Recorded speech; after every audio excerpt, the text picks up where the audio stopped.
After dealing with Batista, I felt like I was at the top of my career. I was a #1 contender. The Undertaker is unlike any other opponent. Rey Mysterio, your courage unquestionable, but make no mistake about it, I will show you no mercy. I went into the 2010 Royal Rumble fully believing in myself, confident that I could defeat him. I knew I had the speed advantage, and that if I could maybe take out a leg or catch him with something unexpected, I had a chance. It's not just the size of the dog in the fight, but the size of the fight in the dog, right? Well, this dog had just found himself in the yard of the top dog, the Phenom. It would take everything I had to avoid ending the night resting in peace.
But I'd seen the blood. I'd heard him. He was human. And I knew if I just kept at it, I could win this match and become world heavyweight champion again. I just had to get back to my feet.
Really, going aerial is up.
It wouldn't be the last time we compete, but it's one of my favorite matches, even if it didn't go my way that night.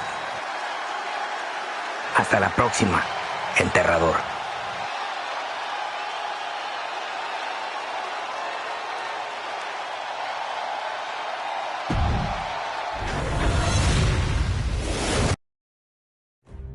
With the WWE Championship controversially vacated in the summer of 2011, I fought and clawed to the finals of the WWE title tournament with my opponent, The Miz. Had to face 3 different opponents to get to the top of the tournament. Dolph Ziggler, R-Truth, and then The Miz. I hate The Miz inside that ring, 'cause he's very dangerous. He'll do anything to win. Maybe we weren't in the middle of a huge personal rivalry, but there was no chance I was going to let The Miz stand in my opponent. As tricky as he is, I had to be ready for anything. Every time you face him, you just don't know what he's gonna come up with to try to steal one from you, which can make the whole pace of the match feel fast and chaotic. But I thrive in that environment, and that night, I was going to use every bit of my experience to get that victory.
I understood that I was going to be in a dogfight.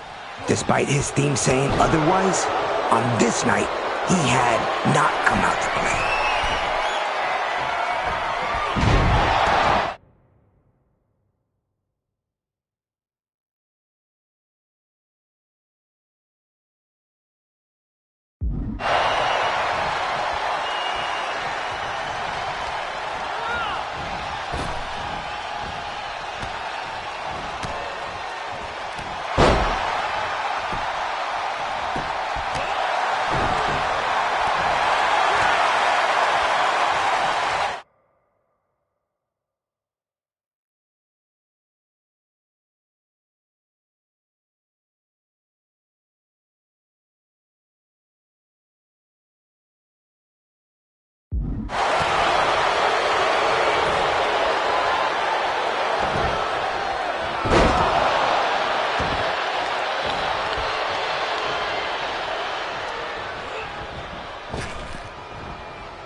advantage when I let frustration take over for a second.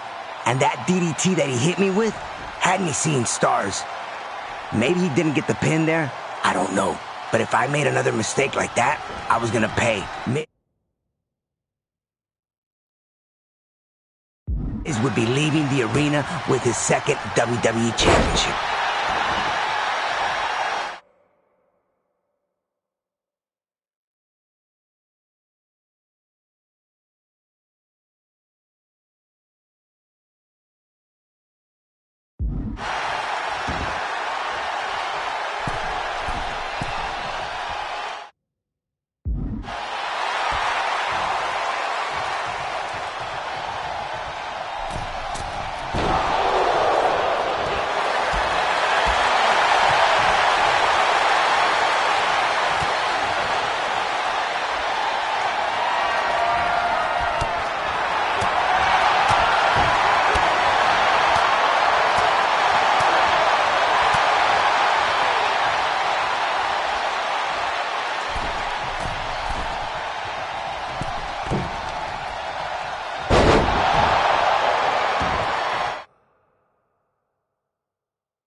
After a short time away, I finally returned home to WWE and was looking to make an impact.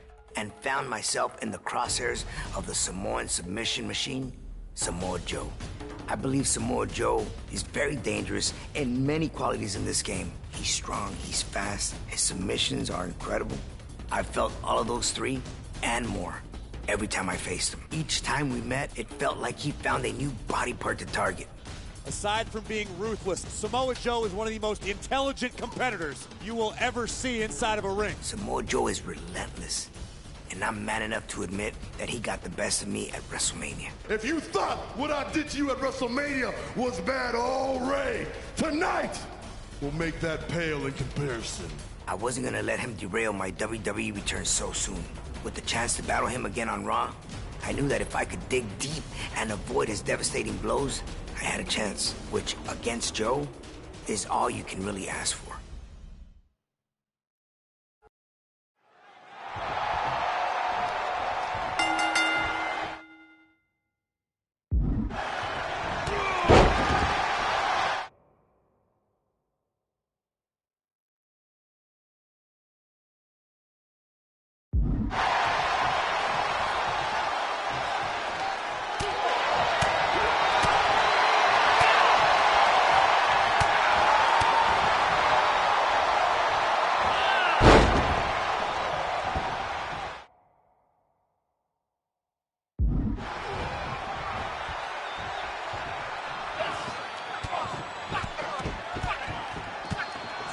Joe thought he could just do whatever he wanted of me. Look how he just tosses me out of the ring. Joe at this point. He just waited for me to come to him, and I obliged. Huge, painful mistake right there.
Had to get creative if I was going to win over Joe. Blocked the 619 before like that. Joe's lethal, and I had to act fast. Precision beats power, correct? Placed the boot perfectly and got myself a little time just to breathe.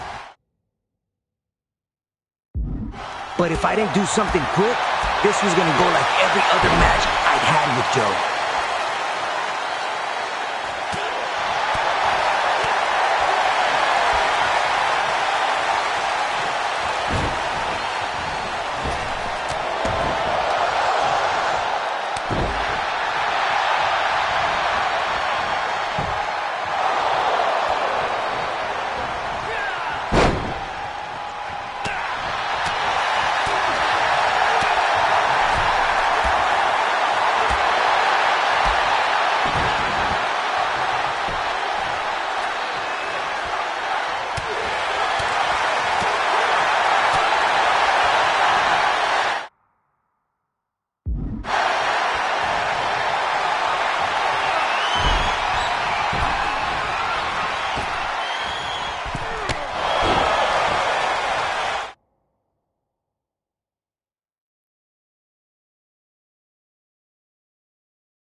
Championship, I guess.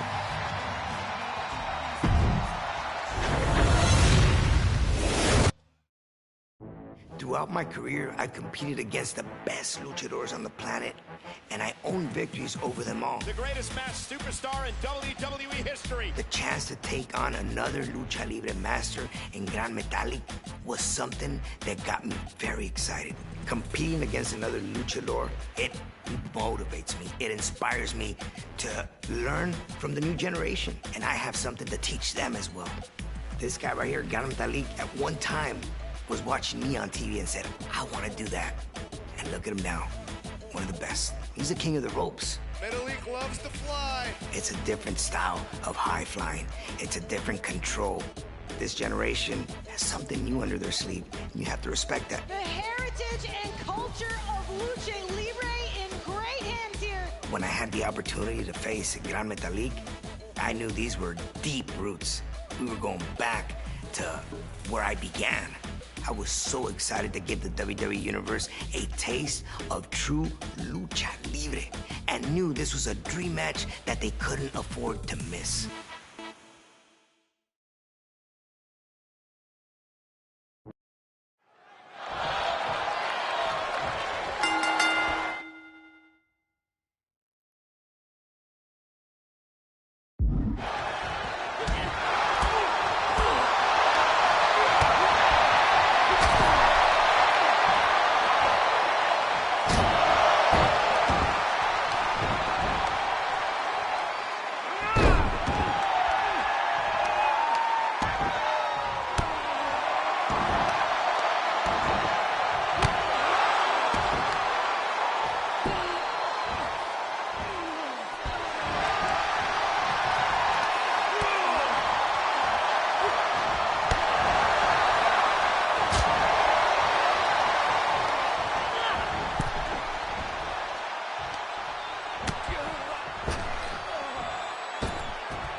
From the second he grabbed me, I was like, wow, okay. I knew at the beginning of this that he was gonna bring a fight, but he really brought